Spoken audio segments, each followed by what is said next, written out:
Hi Chris, how are you? Good morning, Rod. I'm well. On this snowy day, we've got a little bit of snow. A little bit of snow. We have no snow. We have a lot of mist, though. You can barely see at the end of the road.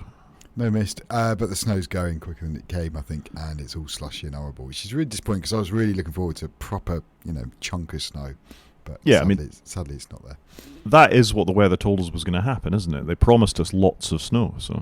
They lied. Lies, I tell you. But the kids quite enjoyed it as we walked back from some friends last night in the snow. It's kind of cool. Yeah, it's nice. That's nice. We've done a traditional weather thing, and we have a few things to talk about in this podcast this week, don't we? We do, and it's episode 154, and it's the 5th of January 2025, so it's our first one of the new year. So Happy New Year. Happy New Year to you too. Happy Hogmanay and all that good stuff. Yeah, of course we should celebrate Hogmanay. Yeah, well, they didn't in Edinburgh because they got the weather blew them out. Yeah, I know. They cancelled that one quite early. We were worried other things were going to get cancelled, but London fireworks happened. We saw those and then went to bed. That's not necessarily a bad thing. I think we'll talk about that as the year goes on, but we've already got quite a lot of drama 5 days into this year, so do you want to crack on and do some follow-up? Yeah, let's get straight into follow-up. So I've put one in here, but we haven't got a link. I apologise, I didn't know what to link. But I've been using Apple News Plus. I use it quite a bit. I usually get up in the morning and I just have a glance across what's going on in the world. And I get lots of adverts just stuffed in the middle of articles. And sometimes you're scrolling one article and you've got the same advert like 4 times. And I was going to say a word, but I'm not. It's just not a nice experience. And it's really put me off Apple News. And I was quite an Apple News person. But the way they're doing it is just awful. If you've got the same ad, serve it once, not 4 times, because it massively loses its impact. And it just looks a bit naff. So I'm really cheesed off with it. I think that's perfectly reasonable. You know I had issues with Apple News anyway for other reasons, but I think that's a really good reason not to like it. And fundamentally, you pay for the service. You're an Apple News Plus subscriber. So yep. It's disgraceful that they jam all those ads in as well. Yeah, I get it for the people that aren't Apple News Plus, but surely being a Plus subscriber, take that away, because being a Plus subscriber gives you nothing else. Not really. Obviously, you get the magazines, but they're not fantastic. You got to think about it. At some point, it's probably worth us having a discussion about that. What is it now? $36.99 a month that it costs for the Apple subscription for all the services, and I could cherry pick them a lot better. I don't need News Plus. I don't think Apple Arcade Plus is worth it. I never use Fitness Plus anymore. I think I use Apple Music, but it's not significantly better than Spotify or YouTube Music, and you could probably get a deal on that. And that, other than the storage, that doesn't leave an awful lot that you actually really need. I mean, it's convenient is the thing. I'm leaving Apple TV Plus off to the side because I think you could come in, binge that for a month, and then stop it. I mean, let's face it. I don't know if we've got it here. We have got it in media. They've offered some free incentives for people to come and try it recently. And you could come in and you could do all the slow horses in a weekend if you were determined. But this is what I do with Netflix. I buy it for a month. I go through a bunch of stuff, and then I pause it, and then a couple of months later, I buy it again, because for me, there's not enough on that. And I could probably do that with Disney, but Disney do an annual plan where it's marginally better to buy it annually. And I could probably do it with Prime. I could alternate, and I'd rather probably do that. So you're right. But you're right, we should probably do an Apple One review. We should, and if you did want to drop out of the walled garden, what are your alternatives? How can you replace these Apple services with other things? Because I think that's got to be the whole story, hasn't it? Yeah, and it's tricky, I think, because I've got my whole family on like Apple Music, and they do use a little bit of arcade, but probably not enough to warrant it. I could just buy the games. Yeah, there is that. Even Balatro you can get separately. Yeah, that's probably a segment for another day. I'll put it in the notes. Yeah, but it is interesting, and it is disgraceful that they jam Apple News Plus so full of ads, because I guess they're only sort of thinking for that is they can double their money on it, or they're not making enough through people subscribing to it, and therefore they've got to jam it full of ads. 100%. I think that is exactly what it is. Another thing that's not working out too well for them would be the Vision Pro, and we did talk about it. This is in follow-up and not news for the good reason that we talked before about them stopping production because the demand didn't seem to be there, or pausing production, I think is the right word. But now the news has come that they're actually stopping production as well, and I got to say, I don't find that this surprising. I don't. I'd really hope, though, that they were going to start dropping the price on it. Get it $299 or something. Just start getting the tide turning in the right direction, and you'll start getting adoption. Because I think if they did something like that, you need to get some more people on it, because I think this has got a future, and it may be sunglasses in the future, but we've got to go through all these developer chunky versions to slim it down, get the ecosystem there, learn from it, like they did with the watch. The first watch doesn't look anything like, software-wise, what the watch looks like now. But the hardware was there. They got a lot right on the hardware, and they just need to keep chipping away at it. So I'm a little disappointed if that's the case. Yeah, I think it's a slightly complicated story, isn't it? I also feel, without having the content, obviously they were pushed to release this for some reason that I'm not sure about, but it's the developer story. That's the thing that's missing here, is they've hurt developers with their attitude towards them and the way that they've treated them over the last few years, to say nothing of their appalling documentation when it goes to how do APIs work together. And the fact that you have to buy a £3,500 headset, develop an app that Apple may not choose to bless and let you release, and then how many people are you going to be able to sell that app to? I think it's a really tough ask for people. Agreed. It is challenging, and the cost of entry is so much higher than any other hardware they've done, and they've kind of released the developer kit and the public consumable kit all in one go, which is a bit odd, I think. Yeah, I mean, they could definitely have done a better rollout of this, couldn't they? Yeah, 100%.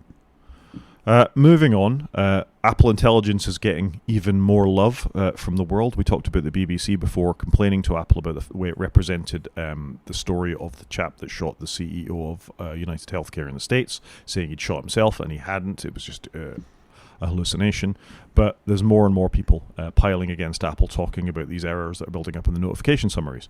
A new summary from Apple falsely claimed darts player Luke Littler won the PDC World Championship before he'd even played in the final. Now, he has actually won since, but this was before he played in the final. It's come true, but yeah. It's, again, though, a bit like the Vision Pro. I know other tech companies are doing all the AI stuff, but Apple could have just stood their ground another year, and the world would have carried on, and they could have refined it and do what Apple do best, is come late to a market, but do it better. And I think there's quite a lot they are doing well, which you don't need to subscribe to it. They're building it into the OS, tick, tick, tick, tick, tick. But they need a lot more refinement and a lot more improvement. But they're not. They don't seem to be doing it. They don't even seem to be acknowledging it, which I don't know. And I think that hurts Apple. I think it's dangerous, and it's not the only thing that's hurting Apple at the moment. I mean, you and I have both expressed our discontent with a number of things, and we're going to talk about it a little bit more later. But yeah, there's a lot of sort of unnecessary things that they're getting wrong. And fundamentally, with these LLMs, they may not be able to fix it. They hallucinate. This is the way that they work. Yeah, it is true. And even though in their machine prompting, they have that bit at the start or near the end where they go, don't hallucinate, as part of their prompt to it. But yet here we are with that. And how damaging could this be? Because this is going out to millions, tens of millions of people, if not more. And yet they're seeing this. And they may just glance at the phone. Oh, right, he's already won it. That's that then. You know, because if people don't know the timing, and this could be a lot worse if it was something, you know, maybe, you know, they could forecast somebody dying or something and get it completely wrong. Well, the next story down, another AI notification summary falsely told BBC Sport app users that tennis great Rafael Nadal had come out as gay, and he hadn't. You know, you're telling people who have committed suicide. You know, for some people, particularly in that culture, that could have been a real problem for Rafa Nadal or not. Yeah. I don't know, but this is not great. Not great at all. But they're not even acknowledging it, or it's not even a "we're sorry, we're working on it" kind of thing, like a statement. But I find that very bizarre. Or if it's just the BBC, for the BBC app, don't allow notification summaries. That would be the answer. Yeah, just bypass it for now until you get it sorted. Yeah. Another own goal by Apple was the unintentional in inverted commas recording of private conversations.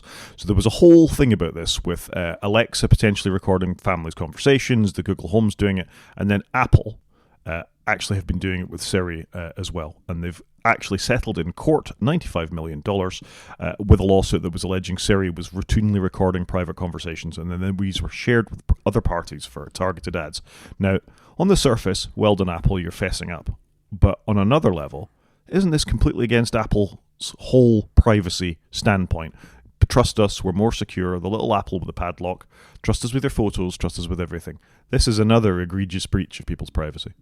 Agreed, and especially when we do everything on device, we don't send your stuff back to the server, it's all encrypted, It does spit in the face of their policy. You know, it's not good, is it? Like, how was this allowed through? Surely this didn't pass the policy hurdle at at gate one where it should have been checked.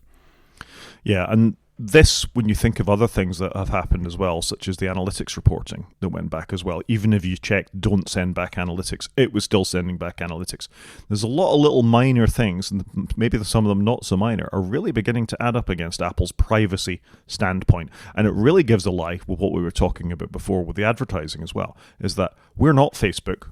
We ask Facebook not to track all that stuff when we were asking Meta to change their app, that they wouldn't share contacts and how it was going to be damaging because of this kind of tracking. And Apple are doing it themselves. It's okay when they do it, is it? No, it's awful. I don't like it. It's a very two-faced view from Apple, I think. Very, very.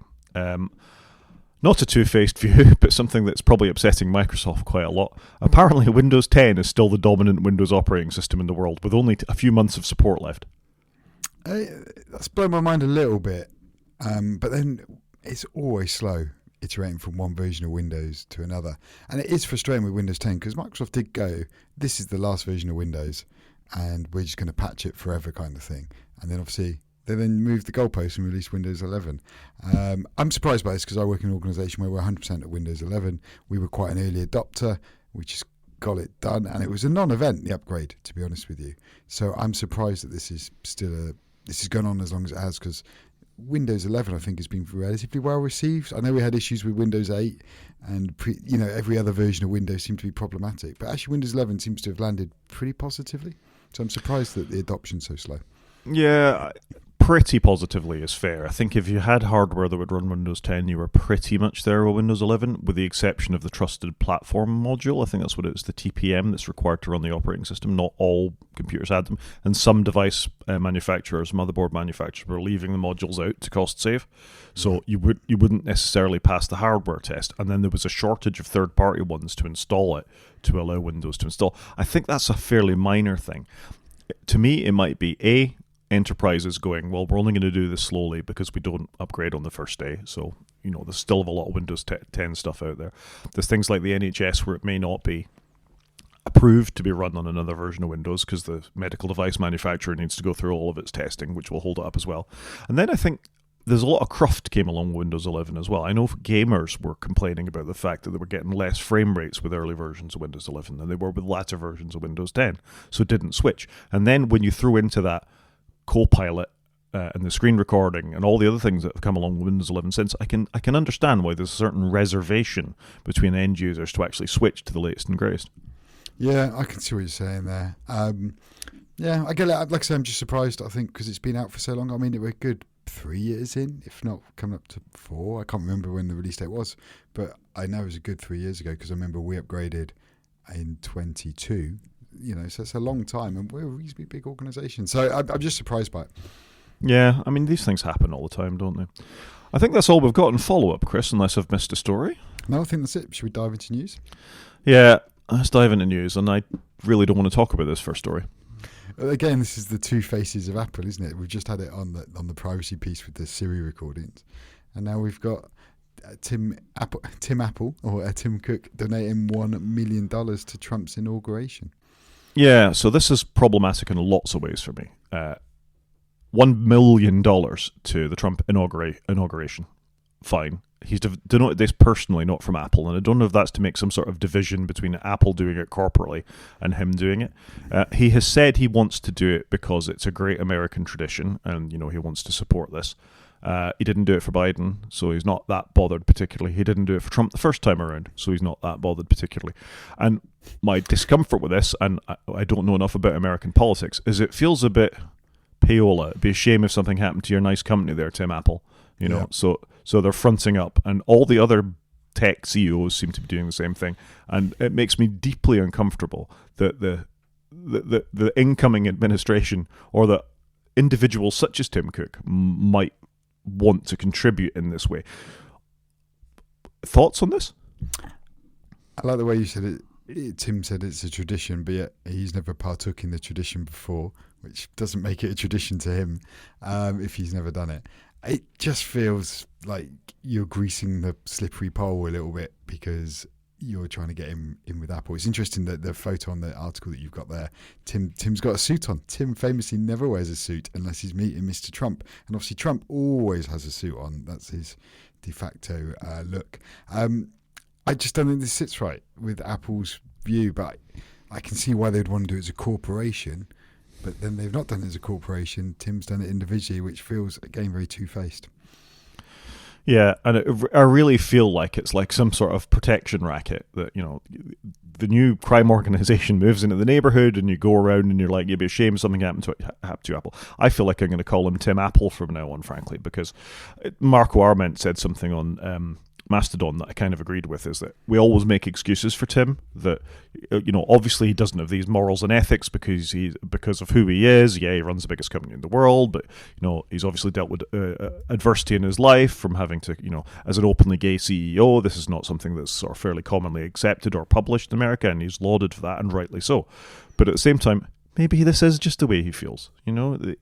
Once you get beyond a certain point of wealth and income and expectation and the way the world treats you for who you are, this is maybe just who you become. And we see it with Elon, and we see it with Bezos, we see it with Trump, we see it with, Zuckerberg. All of them behave the same way. And it's disgusting, frankly. Agreed, but I think they have to. Otherwise, they will. Otherwise, the big baby in the White House is going to complain, kick them out, whatever it may be, not treat them favourably, and that's why they're doing it. But you see this with the big tech companies, and you see it with media companies such as the Washington Post and others. And people are resigning from the Washington Post because of the way this has gone. They were resigning leading up to the election, and they've resigned since. Isn't this how fascist states start? You control the media, so you've got this, and then you control the technology of the day. So be that Volkswagen or whoever the company was in Germany back in the time, it's electronic organizations at this point, and America has a monopoly on them. And this I find deeply worrying on lots of levels, because you have that state influenced control going all the way down. We see it in Russia with the oligarchs. This is deeply concerning to me. Yeah, I agree with you. I'm not comfortable with it one iota at all. And we're not the only ones. Riley of, what's the name of the application? AltStore fame, has also come out and said, Apple breaking EU law by rejecting the Mac Mini notarization. Today, Tim Cook donates $1 million to Trump. Remember when Apple had morals. It's pretty good. He's absolutely on the money as far as I'm concerned, that, that they can pick and choose what they want to be in the EU and with developers, but comes to America, yeah, here you go, here's $1 million, Donald. Is Riley now going to get barred from the App Store because he's spoken in favour against Tim? Because it's the same thing, isn't it, of Tim greasing the the Trump administration wheels, and now is Riley going to have to do the same? Possibly. But then, very interesting to me, is John Gruber has actually come out against this as well. So we've said before, Gruber is basically a shill for Apple at this point. Sorry, John. Has been a lot of times. I like the guy, I generally do, but sometimes I don't always agree with what he says. But in this case, Donald Trump tried to overthrow the legitimate results of the 2020 election and to remain in office, and as part of his efforts inspired a violent mob of insurrectionists, and nothing has happened to him as a consequence of that. In fact, he's back in power, right? And now, Tim Apple seems quite happy to support this character. And when you've got somebody who's cut him through the middle and he bleeds Apple, as Gruber saying this is the wrong thing to do, this feels like a bit of a seismic shift in the community and their view of the company. Yeah, it's not good at all, is it? And for very long-standing Apple supporters, it's not a good look at all. Absolutely not. Should we talk about something else that's not a good look for Apple? Yeah, go on then. I know, we've got a few. And this is the revelation that on iOS 18, your Photos app on your iPhone is actually phoning home and sending details of your photographs back to Apple. That's interesting. I didn't know that. Yeah, so if you go into one of the Photos settings, there's an option at the bottom that says Enhanced Visual Search, which is with a toggle slider. And under that, it says, allow this device to privately match places in your photos with a global index maintained by Apple so you can search by almost any landmark. So we'll check all your photographs to see if the London Bridge is in it and send it back to Apple. I don't know how I feel about that. Chris is considering. I've turned it off. It was on by default. I never checked this box in the first place. I've turned it off. So this also... I didn't know it was there. Yeah, it's... as we talk about Apple and their sort of creeping, walking back on their security and privacy principles, this is just another egregious example of that. Yeah, that is true. And they should signpost that, shouldn't they? It should have been off by default. If you want to help the global community recognize landmarks, fine, but that should be an off and turn it on, not an on and turn it off. And do you have to turn this on and off on all your devices? Because I'm looking at one Mac here, I've got another Mac there, I've got phone, my iPad. Possibly. Okay. It's It's definitely on the phone though. So like I say, I've switched it off. But is this something now that I need to check in every iOS update, that they've not knocked it back on, as Microsoft would do with their analytics reporting? Yeah, and are there other toggles in other apps? Yeah. Anyway, the developer that found it, it was Jeff Johnson. We've linked to in the show notes, and I think it's worth a read of his article. Actually, it is on macOS Sequoia and enabled by default. They should definitely have had a splash screen for that. And again, nothing from the company. All this furore is going on social media and all the rest of it, and it's one thing of many that they've got going on at the moment, and nothing from the company. And this is beginning to actively hurt them. Yeah, because on this one, they could have come out and gone, look, okay, I can see you're a bit upset about this setting, but it does this anonymization, if there's anybody in it, we are literally just looking at landmarks. I don't know, if it feels like they could have done a bit more around this, because they may have done it in a really good way. They can do a lot more about this. Do you want to tell us about Apple Fitness Plus and its integration? Yeah, so I found this one interesting. So on the 3rd of Jan, late last week, which was Friday, Apple come out and go, right, we're now going to integrate with Strava. And I was like, why have you left it to the 3rd of January to announce that? Because there's going to be a lot of people that maybe have got Christmas presents that are fitness related. And this might have, swung what they went for over the Christmas period a little bit. And then they've announced a whole bunch of new content coming. But I just don't get why they didn't announce it earlier, because there's going to be a lot of people that do the January thing where they're going to be an amazing athlete this year. And I just feel like, why has Apple left it so late to announce it? I just don't get why they didn't drop this in December. I just find their whole way they do some of this, keep it really quiet until the last minute and then shout about it. Because it's probably been in the canon, ready to go for quite a while. But they've left it to the 3rd of Jan to announce it. I just find it bizarre. Yeah, it's probably quite harmful. I wonder how many people actually use Fitness Plus. I wonder, that integration. Is this the beginning of the end of Fitness Plus, where they just shove it all towards Strava and integrate it? Could be. I don't know. Yeah, it's interesting. But there is loads of content in Fitness Plus. If you're into it, there is loads in there that is pretty good. Oh yeah, I've used it. I think it's quite a good service, I got to say. I don't use it enough, obviously, as I sit here growing in weight following Christmas. But it's quite a good service. It's quite well done. And I think this kind of integration is good. It's good that they should work with fitness companies and Peloton and whoever else is out there. That those integrations should exist. But as you say, it's quite an odd way of announcing it. It is bizarre to me. And they haven't really done much integration with third parties. I just find it odd, like I say, that they've just announced it on that date. And I do find that with Apple, they could have just signposted things a little bit earlier. I think that would be a better way to go. Do you remember the Millennium Bug? Yeah. So this was computers were unable to tick over into the new year. Well, this is affecting LA deputies' police cars in the United States. So they've got a glitch in their patrol car computers that's not letting them be sent to crimes because of a glitch within the 911 call network on their computers in the cars. That's really not a great thing. Wow. That's quite a thing, isn't it? It's very like the Millennium Bug, isn't it? That was the first thing I thought about when I read this story. So the system thinks it's July 2003 because it couldn't possibly be 2025. It seems odd that 2025 is causing this sort of pain. You'd have thought we'd have got over all that. I think this has happened if you're running a version of Solaris OS from back in the day as well, which you and I were both taught a little bit on when we started computer science. Solaris won't let you go to 2025 either. Wow, okay. Weird, isn't it, that's a date, it's problematic, I guess. It doesn't make a lot of sense. Something that might make a little more sense is Nick Clegg stepping down as Meta's sort of person, the PR person. So after he was Deputy Prime Minister of the United Kingdom, he got a job with Meta as President of Global Affairs. He's stepping down, with the timing being very interesting that they're appointing a Republican or an ex-Republican who knows Trump instead to work for Meta. And to me, this just feels like exactly what we were talking about with Tim. This is Meta getting their ducks in a row for dealing with the Trump administration. 100%, because Nick and Trump probably do not align, and the Clegg's probably doing the right thing. The question was, though, did he walk out or was he asked to leave? Because you never know at that level. We'll never know. I mean, Nick Clegg's the kind of person who might actually write an autobiography at some point, and maybe we will find out about that. How truthful it will be is a whole other thing. I don't know if I'd trust much that came out of Nick Clegg's mouth following the shambles that was Brexit, and I blame him as much as anything for Brexit. So maybe I'm showing too much of my political leanings here, but I understand why Meta have done it. It feels very cynical, but I understand why they've done it.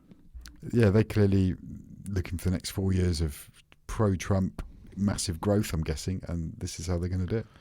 This is how they're going to do it. One thing they're going to have to sort out before they do that, however, is deal with a hack at the US Treasury.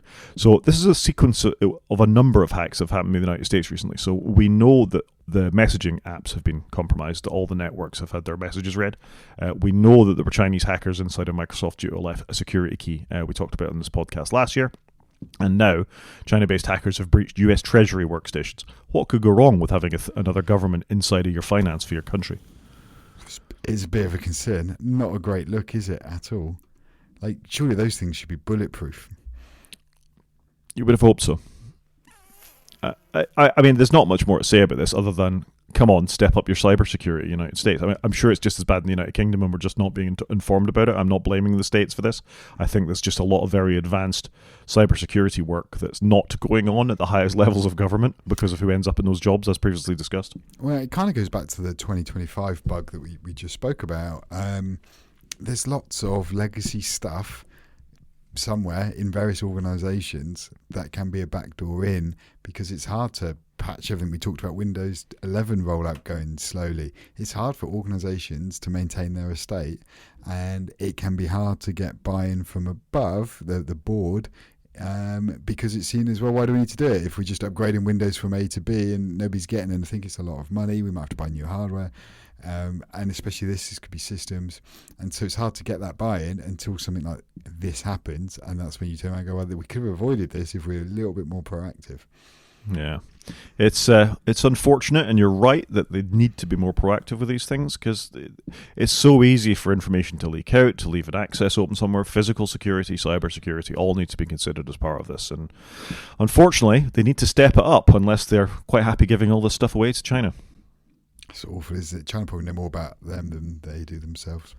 Certainly with the next administration. A company that is about to has given away a lot more than we were expecting to is Volkswagen. So apparently they've been ditching the location of all their latest generation of ID products onto the web, and you can go onto a map, a very accurate map, and find out where people have been living, driving to, commuting, performance data, all this kind of stuff, just freely available and unencrypted for these EVs. That's appalling.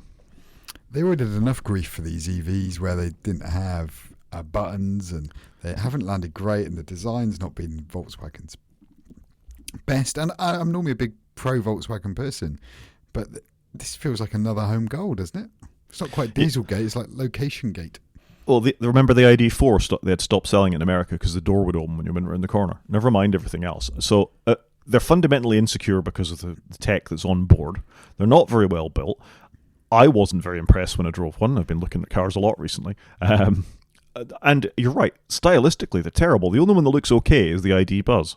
I would agree with that statement, and I didn't know if you would, but yeah, I would agree with that. I quite like the look of the ID Buzz, which is the blue van in the middle. I actually think they've got a bit of retro going on there and a bit of modern, and I think they've done a good job, but the rest of them I'm not a big fan of at all, which is a shame, because like I said, I've had many Volkswagens, and I think historically very good build quality, looked good, and I don't know what's happened. Yeah, I'm going to say the word. It's creeping in shitification of everything is what I think it is, unfortunately. Well, yeah, there is that, I guess. There is that. I think that's it for news. That was quite a lot of news, and I think the Trump Tim Cook story at the start was worth going into in a bit of detail because of how uncomfortable it makes me. But yeah, not great stories to start the new year.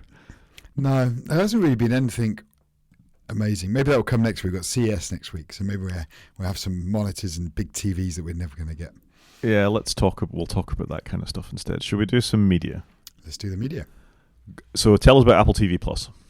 So Apple TV Plus are doing a free weekend this weekend, which again I find a little odd. Like, I don't know, they announced it. They said something's coming, kind of thing, and then they said, "Oh, this is what we're doing. It's a free weekend." And I would have thought they would have done a free weekend and dropped a new TV show to really, get you going, maybe. But maybe I'm wrong. But I just find it odd. Again, the lack of detail coming out of Apple. I just find their mysterious ways of working a bit bizarre in this day and age. And that's got to be harmful, right? You want people to try the service. You want to publicise this as much as possible. Why don't you lead up to it weeks in advance going, hey, we're going to have a free weekend after New Year. Finished with all your Christmas viewing on Disney? Give Apple a chance and make a massive advertising push for it. Yeah, it seems really bizarre. I was chatting with some friends last night. Nobody knew about this, and yet there's probably content on here they do want to watch. I just find it all really odd. But there's loads of great content on Apple TV, and people should go and watch it because there are some really stellar shows on there. And you can get it on a lot more devices. I think they've really struggled because they handicapped it at the start with how you could access Apple TV Plus. They then called it Apple TV Plus when they had other products called Apple TV. And then they haven't really come back from that. And people think you need Apple devices to watch it and what have you. And you don't. So I do think they're struggling a little bit. Yeah, I think that's fair. They are struggling a little bit. And you're right, the naming is bad. How do people get on it? When people try it, they really like it. I recommended it to a couple of my team because they had 3 months free Apple. One of them bought an Apple device. What should I watch now? I'm on Apple TV. He's a bit of a sci-fi geek, so I said watch For All Mankind. He's binged it, from start to finish, beginning to end. He's done the whole thing, and I think he's desperately looking for more content. So if you can get the eyeballs there, people are going to enjoy the content, and they're going to watch it, and they'll pay for that kind of thing as well, I would have thought, in the longer run. So, yeah, bizarre decision.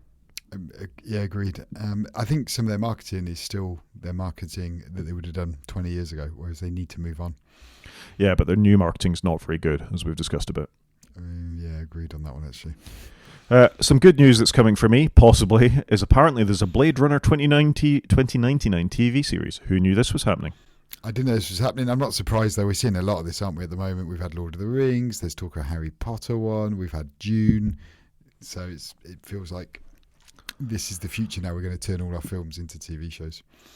Yeah, well, I don't mind expanding universes out. We'll talk about Dune in a minute. I love the Blade Runner films, and there was an animated show that came along at the same time that was really impressive as well. Oh. So the original Blade Runner 2047, 2057, whatever the last film with Harrison Ford in was excellent as well, and Ryan Gosling. This is going to star Michelle Yeoh, who is a treasure, so I've got high hopes for that. She has been in some rubbish as well, mine, so just the fact that she's in it isn't a guarantee of quality, but let's hope that this is going to be decent. The previous one was Blade Runner 2049. 2049, there we go. Other than Michelle Yeoh, I don't know many of the other people involved with it. But apparently, it's been executive produced by the guy involved with Shogun, so that gives me some hope that it's going to be good. We're going to talk about Shogun later. But yeah, there we go. Blade Runner TV show, if you didn't know. Cool. I'd be happy to give it a go. I'm just worried there's so much trying to vie for my eyeballs that I'm going to struggle. That's the problem I think I have. I think that's reasonable. One thing that got my eyeballs this festive period was SAS Rogue Heroes. Season 2 landed on the BBC on, I want to say New Year's Eve, New Year's Day, something like that. It's terrific. It's loosely based on the real story of the SAS and how they got started with the long-range desert group in North Africa at the end of the midpoint of the Second World War. It's got a great cast. It's written by Stephen McKnight, who also did Peaky Blinders. I don't know how true to life it is, but it's really compulsive, watchable television. Do you watch this? I've not seen it, but I'm aware of it. I was talking to my dad just the other day, and he was really enjoying the show. So 2 thumbs up then, I guess. 2 thumbs up, seek it out. It's a proper rip-roaring tale, really. And there's enough of the truth of the creation of the SAS in there that I'm okay with it. There's a thread of truth somewhere underneath. A thread of truth. I can't believe they spoke back to their officers the way that for those watching the video feed, Paddy Mayne, who's a Northern Irish character who's based on a real person, obviously, and the way he performs, you think there's no way he could have got away with that in the British Army in the Second World War, but it's still fun. Okay, fair enough. Something else that's fun that I only started watching recently, and reference to Apple TV Plus good shows, is Bad Monkey. This passed me by entirely when it came out. Did you see this? I saw a little bit of it. I don't know, I just didn't get into it. I saw like half of the first episode. I hadn't realised it was written by Carl Hyacin, who's a novelist that I absolutely love. He's a resident of Miami, used to work for a newspaper there, Miami Sun or something like that, and has written sort of crime novels going back, 20, 30 years at this point, always from a very environmental point of view. Even back then, he could see the damage that people were doing to the Everglades and sort of the natural world out there. So he always gets a sort of very important environmental message into his books as well. He writes ridiculous characters in stupid situations, but writes it really well. The dialogue in it is fantastic. I've watched 2 episodes of this, and I think it's fantastic. Okay. You obviously got into it a bit more than I did. I don't know, it just didn't really glue with me. I don't know why, because I quite like Vince Vaughn. I thought it looked interesting as a premise. No, it's really good, and the critics are with me at least. It's 93% on the Tomatometer on Rotten Tomatoes, so I feel on the right side of that. Yeah, it scored really well. It has. Something that hasn't scored quite so well is Dune Prophecy, which I've talked about before on this podcast. 70% with the critics, 66% with the audience. It's only 6 episodes. If you like the Dune universe, it's good. I won't go into it in great detail. It was one of our shows of the year last year. I'm presuming you haven't had a chance to look at it yet, Chris, but it's a really good universe. It's very well acted, and if you like that kind of thing, I'd say give it a chance. I'm surprised the ratings are quite low on that, because a lot of people seem to really rate it. Yeah, well, I certainly enjoy it. I read a book as well over the festive period, which I think is only the second book I've read this year, third book I've read this year. Which is bonkers to me, because you used to be an avid reader and I was not, and I now appear to be an avid reader, and you've relaxed a little bit. The thing is, I read for a living these days. I read and write for a living, so I think it's sort of changed my attitude. Yeah, I can understand that. This is Service Model by Adrian Tchaikovsky. It's quite an interesting, quite in a Douglas Adams sort of way, about a service robot that kills his master. One day he's sort of a valet, a page type thing, and he cuts his throat with a straight razor. And then the rest of the book is trying to work out why he did this, what happened. It's about the breakdown of society. It's very funny. All the stuff we talked about with Trump and Apple and the way we treat artificial intelligence and all that kind of stuff is in there in a very humorous, high-level way. I was quite impressed with it. It's quite short. It's only like 400 pages or something like that. I got through it in, most of an afternoon. It's a good book. I think it's worth picking up. You're a quicker reader than I am. That was one of the reasons I could get through books quite quickly, as I am quite a fast reader when I actually focus and get on with it. It's quite easy to be more passive and just let TV and game content sort of wash over you, and that tends to be my default. It was quite nice to take my time to read a book, though. I'm a big book reading escapist person. I just struggle when my kids keep interrupting me while I'm trying to read something. It sounds actually quite an interesting premise, though. It is, and it's funny. Like iRobot-esque. Yeah, but it's funny is the thing. Okay. It has got that sort of Douglas Adams-y thread running through it. Oh, cool. Do you want to tell us about Missing You? Yeah, and I just brought up the Rotten Tomatoes score, which has made me a little disappointed. So I think I mentioned this before Christmas. It's got one of the actresses out of Slow Horses in it. She's the main lead. And I started watching it last night. I'm 2 episodes in.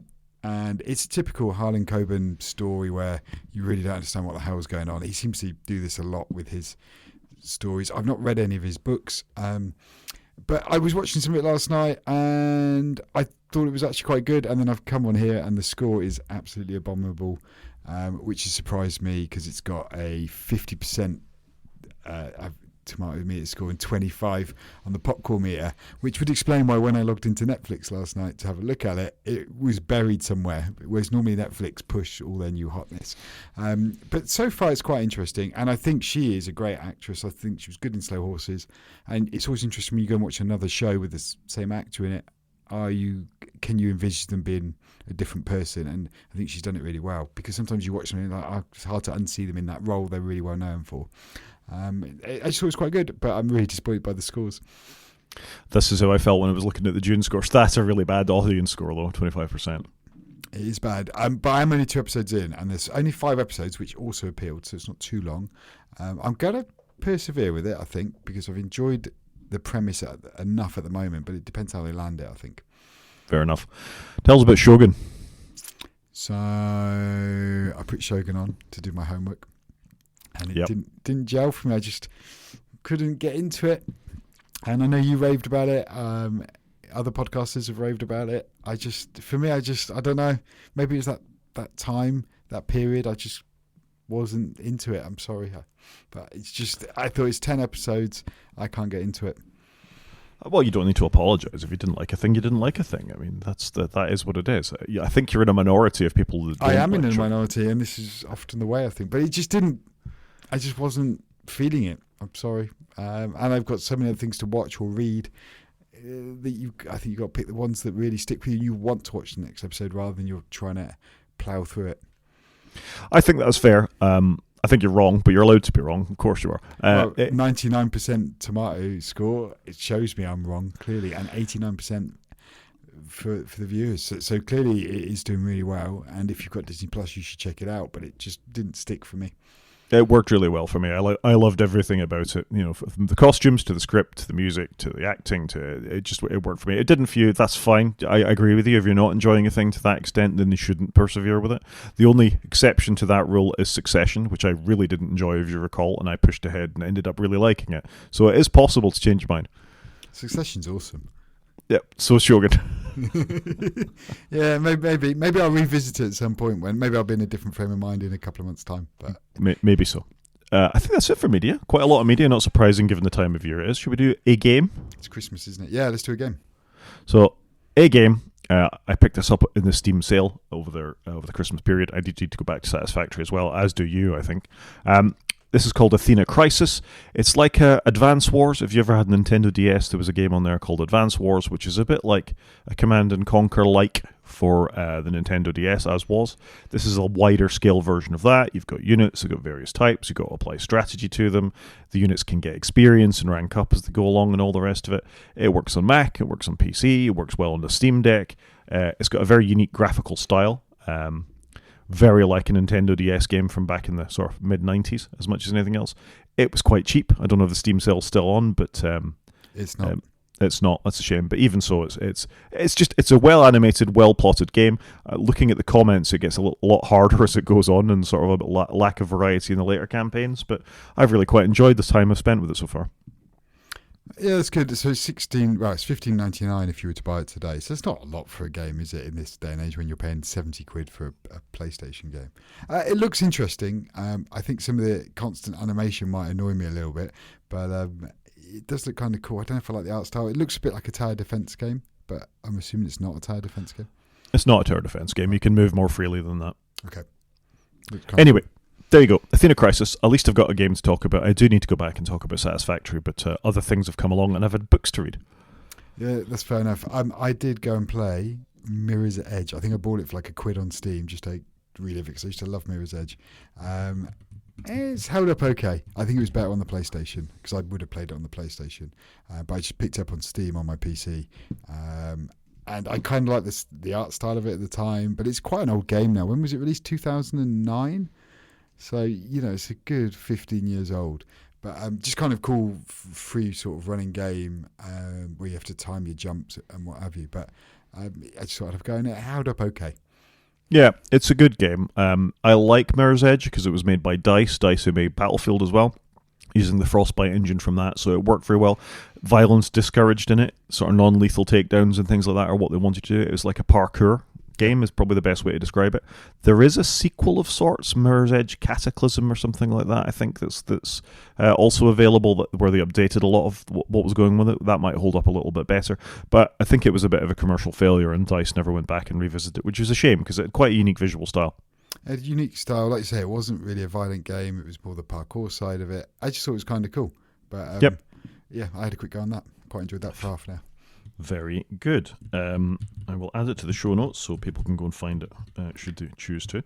And in the meantime, do you want to tell us, should we do a main show? Should we do the main show? So I was going to just talk a little bit about 3D printing. Now, I don't have a 3D printer, but I have a teenage son who has a 3D printer.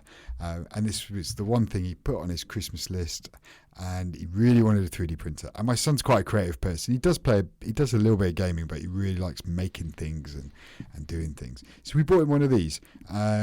It's quite a bit of kit. And they had a good sale on, which was great.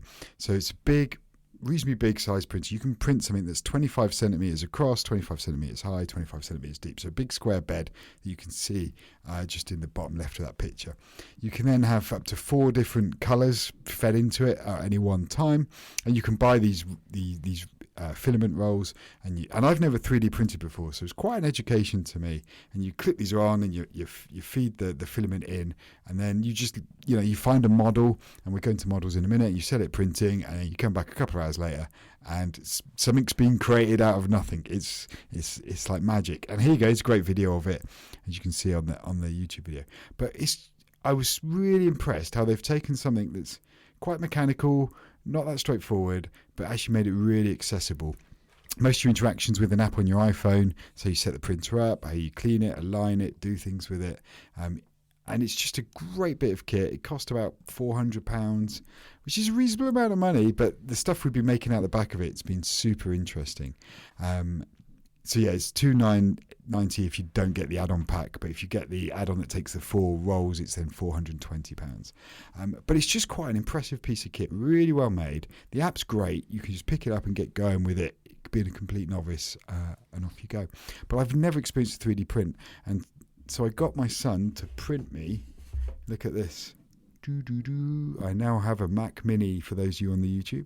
So this is 3D printed. I just thought we'd try it out. You can see all the ports on the back. You can try it out for size. It's just a box for putting things in. So you have a Mac Mini shaped box. And I thought it's quite a cool desk accessory that I'm going to do something with in my office. We've printed some clips. So I've got a Halo screen bar. And we've printed a clip just to raise it up above the camera on the studio display. So you can have it centrally aligned. But it's just a little clip. It took half an hour to print. It's just kind of cool. If you go to the other link in the show notes, there's one called Make a World. And this is where you can go and get all the models. Now, these aren't for commercial use, but these are for personal use. And you can go on here, you could type in Mac, or you could type in Apple, or Glass, or Lego. You can get mounts to, I'm going to point the other way, to mount your car on the wall. As you can see behind me, I've got a car on the wall. You can get mounts that you bolt on the wall, and it will sit underneath the wheels. It's just quite amazing how much stuff's out there, and there's quite a community here. These are models people have made, they've designed them, they've uploaded them, and they're there for you to go and make and do. And some of them you can modify. There's a studio piece of software which I haven't got my head around yet, where you can make your own CAD designs, and I'm keen to do that. But I was just super impressed with what you can make with it and how accessible it is. I did come close to ordering one for myself because my son wasn't letting me have a look. But I'm hoping when we get back to school and normality, we can have a go on it. But he's been enjoying it. He's been making fidget toys out of it. He's printed model aircraft off of it. It's just quite a cool piece of kit. The rolls that you see, those rolls of filament, they're about sub £20 to buy each colour. It depends on what you go for. And you get various packs, and they've got a bit of a sale on at the moment. But it's just super impressive. And like I say, the fact you can print off like a bracket to hold my screen bar. And we've printed off a bracket to hold a MagSafe mount. And then you can slide this underneath your monitor with a bit of double-sided tape on it. And you can have your phone just underneath your monitor while it charges. We've also done these little clips here for cable ties. So you can screw it onto the bottom of your desk. You've got a little gate on it. And you can, just little things like that. It's just quite cool. Proper blow my mind. And some of the detail and the quality, like we made one of those toys where you pull a thing out and it launches something up in the air like children would have had. And the models are all there, and there's such a community behind it. Yeah, really impressed with it. It was something I didn't think I would be as impressed with. I thought we'd get it, my son would enjoy it. He'd been wanting one for a long time. But actually super impressed with, like I say, the community, all the free stuff that's out there, and just how accessible it's now become. And they do a much smaller printer, by the way. They do a mini one which has one spool, much smaller bed, 18 centimetres square. So it can be a lot more accessible than the £400 price tag that you're seeing there. Yeah, I mean, it's a world I'm interested in, sort of always glance sideways at. But then when I think about getting one, I really struggle to think of situations in which I'm going to use it a lot. I think if it was more into home labbing and I wanted to build things for the inside of my PC, like drive mounts and all that kind of stuff to fit an odd space inside of a particular PC tower or something like that. And I've put a link in the show notes as well to Printables, which is full of this kind of stuff that if you're looking for a particular bracket, which I'm sure the link you had as well, it has all these sort of various things to fit in that you can print out from a 3D printer, or shower curtain rings, or whatever it would be that you'd need a 3D printer print.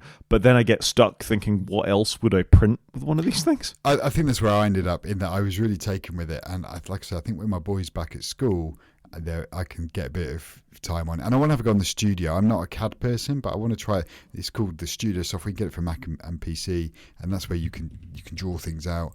But they just made it really accessible, and I think it's kind of cool. And there's various mounts, as you can see in front of you now, to mount your Mac Mini. You can get a bracket to go on the back of the studio display, which previously I've bought one for about £40. You can just print one off, and it will cost you way less. So I think there's some cool stuff you can do with it. And it's just quite a neat bit of kit. It's just so accessible. Yeah, you can get various iPad stands as well, so you can hold it at the right angle that you want, maybe underneath your studio display or on the side or something by your bedside. There's loads out there.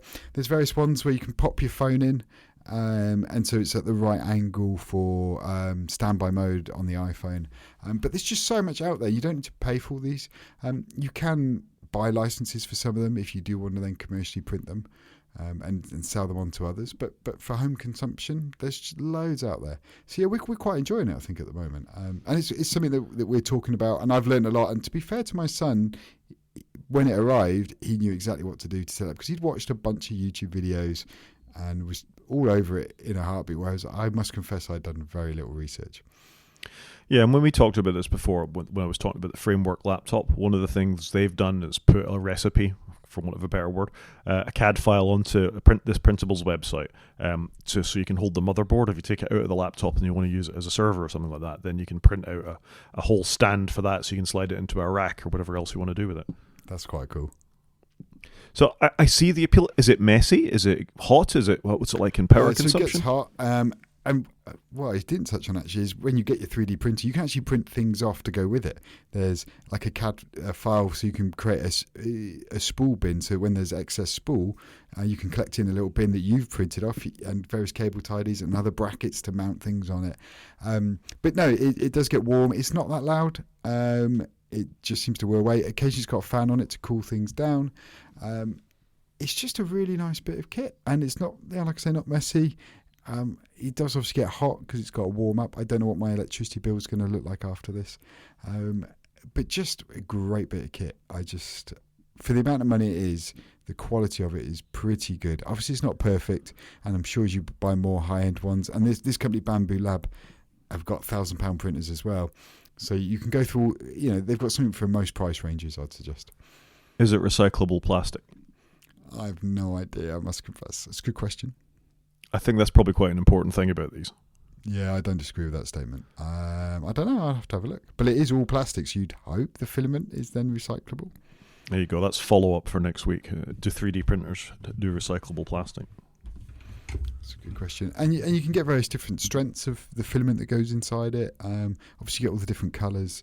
But yeah, I think it's kind of cool. And I'm a little bit taken with it. I'm more into it than I thought I would be. No, I think I agree. I'm glad we've had this discussion because, like I say, it's something that's been kicking around in the back of my head for a while is, if I got one, what would I do with it? I think the initial complexity of the very first models where you had to set them all up, you had to make sure the trays were perfectly balanced, otherwise they'd print incorrectly and all sorts of things, and I presume they've got better. Yeah, this one does levelling, the tray or the bed that magnetically attaches to it. It's pretty cool. You can make it run faster, but then you might get not quite such a quality print. You can get different size tips. So we've got like a 0.4 one, but you can get a smaller tip if you want to do finer things. There's just so much you can do with it. I think we're going to have enough just to tweak it. And like I say, if we can learn to do our own drawings, I think that could be kind of cool. Yeah, if that's probably a good thing. And again, a lot of the creators I watch on YouTube do that they go, okay, I've got the space, I need this particular widget to fit this Hujima flip, and they just put it together in the CAD program and they print it, and off they go from there. So it's obviously entirely attainable for you to do it. Yeah, I wish I'd learned CAD in a previous life, I think, because I opened the app and I was a bit lost at sea, but there's YouTube tutorials out there, so that's what I was going to go and do, is just how do I draw like a box or something and do that. But it's a very impressive piece of kit. Very cool. I think that's very interesting, and we'll do a bit of follow-up on that as the weeks and months go by to find out what you're using it for as well. Yeah, as you see more things on my wall that have got Lego they've got mounts on it, because you can, like I say, print off Speed Champion mounts that are the right wheel spacing, so you can hang cars on walls or brackets for monitors and stuff. So yeah, I'm quite looking forward to it. I think you need to get something for your desk so rockets don't fall. Yeah. So before the show, I have the NASA Lego rocket, which I put on my desk, and I raised my desk up, and now I've only got half a rocket, sadly. It's a Saturn 2.5. I'm gutted because it's now all littered across the floor. So that's a problem for another day, though. I felt that was a better joke. There we go. Shall I tell you a little bit of stuff I got for Christmas? Yeah, go on then. So I picked up, or I was given, a Stream Deck. A Stream Deck is like a secondary console thing that sits under your computer. If you think of it as like the Mac Mini Touch Bar, the MacBook Pro Touch Bar, but done better, then that's probably a decent place to start. So what I have is a Stream Deck 2. There are a variety of these devices that come with, some have knobs, some have less buttons on them or whatever. But the long and the short of it is that you can assign buttons on the device, they're actual push buttons. They're not touch sensitive buttons. You've actually got to push them in and they engage to whatever action you can think of on your Mac effectively. So it comes as default with apps, links, screenshot, tutorials, emoji, a volume up, a volume down, and a mute button.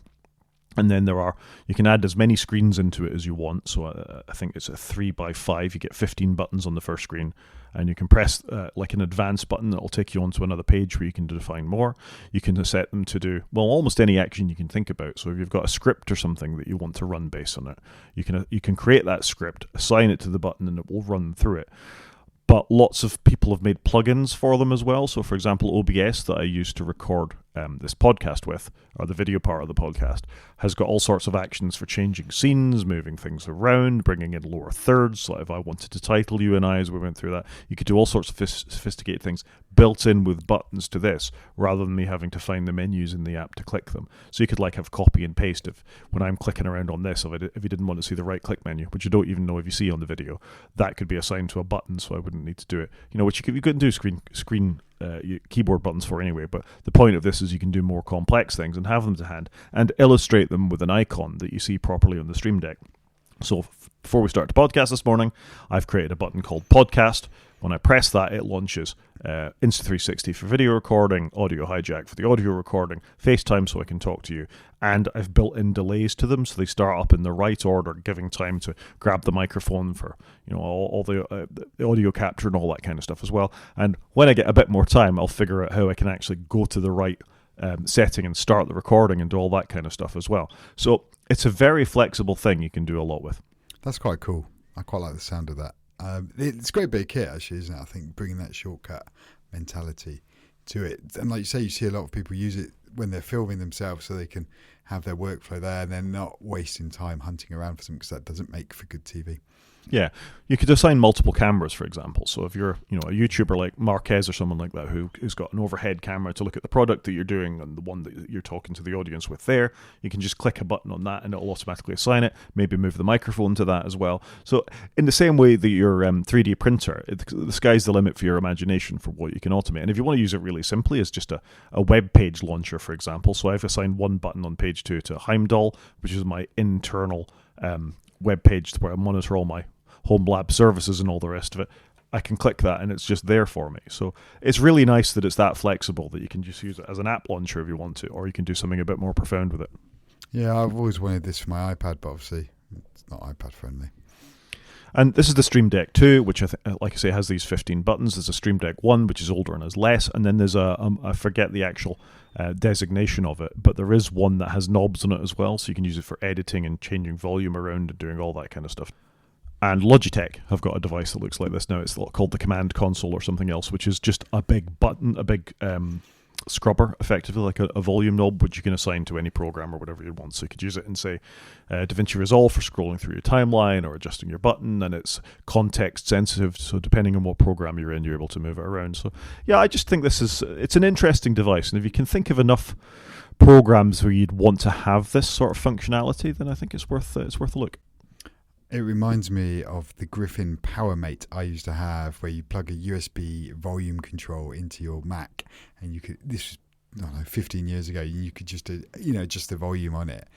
It's great to see some of this. I think it's nice to see some of this sort of stuff making a comeback, because we do like to customize our devices, I think, and I wish there was more of this out there. So I think it is good. We're starting to see a bit of software coming through, and people like accessories, and you like to make it unique. So I think it looks really cool. It is really cool, and they go all the way up to the Stream Deck Studio, which is like thousands of buttons on it. So there's a lot of customization. I think if you're the kind of person who wants a button to do a thing or has a sequence of actions it needs doing, I think it's worth it. And the Logitech one's very good as well. It was quite affordable, I think. It was less than £100, I think, for the Stream Deck 2, and you occasionally see them on sale as well. So it's a good little device. That's pretty cool. It's pretty cool. App of the week? Go for it. So app of the week this week is uBlock Origin. You've talked before, I think you pay for Magic Lasso ad block or something like that for the iPhone. Am I right? Yeah, AdBlock Pro or some useless name like that. This is uBlock Origin, which if you're a Firefox browser user, blocks lots of tracking and adverts and all sorts of stuff on the website. It's open source, which is good. It works with all variants of Firefox. It used to work with Chrome as well, but Google have moved on from Manifest version 2, which is their sort of internal technology for ad tracking, to version 3. And version 3 is a problem. When it goes to ad blockers, Google don't want you to block ads because they're an advertising company, which is why you should use something else. So for Firefox, for me, this works really well. And this in combination with my Pi-hole when I'm at home works fantastically. But I'm not always in my house. I'm obviously in the office or I'm in a coffee shop occasionally. And this gives you that extra level of blocking. It integrates really well with Zen, which is my current browser of choice. Viewers of the YouTube will be familiar with this because I'm using it at the moment, back off Safari. And I just really like it. I think it's great. You've got an open source plugin that does all this ad blocking for you, and try it out. It looks cool. I was just about to comment on the browser. I struggle to know which browser you're using because they all look very similar these days. It's a bit sad in a way, isn't it? They do, but you just wanted to get out your way and surf the web, right? True. It needs to have minimal Chrome and minimal interference. It does. Thing of the week? So I've put Taskmaster's New Year's treat in as my thing of the week.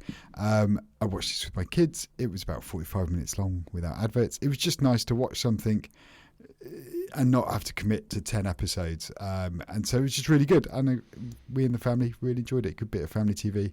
I assume you've partaken. Yeah, I've seen it a couple of times actually. I think it was very good. Good celebrities. I often think with the celebrity ones that I could watch a whole series with these people. Just limiting it to one episode isn't good enough. I want to see them all. They were good. I thought Hannah Fry was excellent. I thought the winner, I know almost gave the winner away there, was very deserving based on everything. Yeah, I enjoyed it. I think Martin Lewis is a bit OCD though. Well, yeah, he blew my mind. He does 25,000 steps a day. I mean, how's that man getting his job done every day if he's doing that? But he's obviously doing all right. But he's clearly got something. We've all got stuff, but 25,000 steps a day, he's not a finance guy, isn't he, here in the UK? He is a finance guy. He's the money-saving expert, so best advice on loans and all that kind of stuff is the man to go to. Fair enough, I'll let it go as it's our first episode of the new year, that it should belong in media and isn't really a thing of the week, but I'll let you have it. It's my thing of the week. Okay. It's a thing, and I enjoyed it this week. I think that's exactly right. But my idea behind Thing of the Week was it's not always going to be an app or a film. It's the thing that I've enjoyed most this week. All right, I'll let it go. I think we can call that a show, Chris. Yeah, I think so. So if anyone wants to get in contact, Rod is at g5maniac@mastodon.scot, or he's at g5maniac@bsky.social on Blue Sky, or you can contact me on Mastodon. I'm at _CGP@mastodon.social. You can watch on YouTube by going to our website and click on the YouTube link, or you can drop us an email, wakefromsleep@protonmail.com. Talk to you next week, Chris. Cheers, Rod.